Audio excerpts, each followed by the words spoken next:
I landed with nothing but a black dress and the ashes of my husband. My hands trembled as I texted the family group chat. Flight lands at 3 p.m. Can someone pick me up? It took less than a minute. My brother, we're busy, try Uber. My mother, why didn't you plan better? My heart didn't even sink. It didn't have the strength anymore.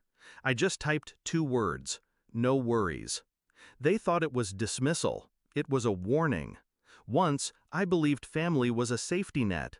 When I got married, I thought I was handing them another reason to be proud.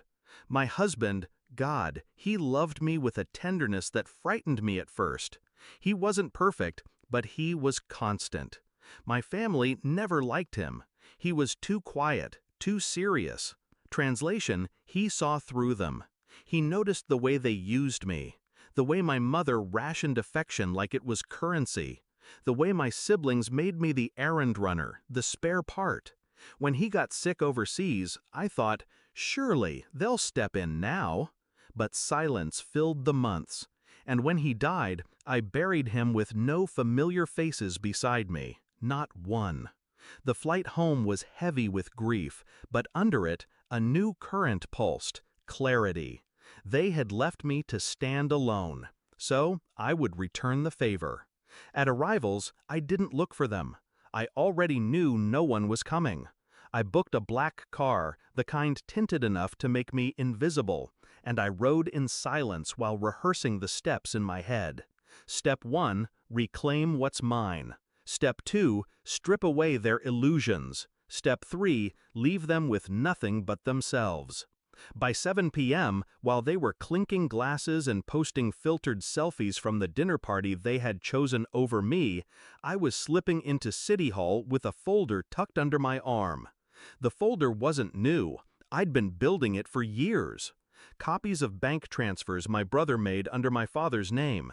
Text messages between my mother and her friends that revealed more than she'd ever admit. Photos of my sister's husband slipping into a motel at noon with someone who wasn't her. I hadn't planned to use them until today. Step 1, I went straight to the clerk's office and filed the paperwork transferring my share of the family trust out of joint control. My husband had taught me to protect what was mine, and he had set up contingencies. They never knew. By the time they tried to touch it again, their hands would close on air. Step 2, the envelope. The one I had placed on the gift table at my sister's engagement party. The one she hadn't even bothered to thank me for.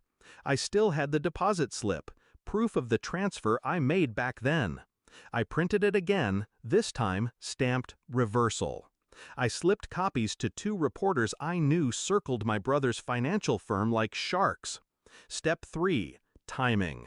That night, as they toasted themselves at a high-end restaurant, sipping wine paid for by accounts they thought no one could trace, the first story went live. Headline, Local Banker Accused of Misusing Client Funds, Investigation Underway. His face splashed everywhere. At 9:12 p.m., the second story dropped.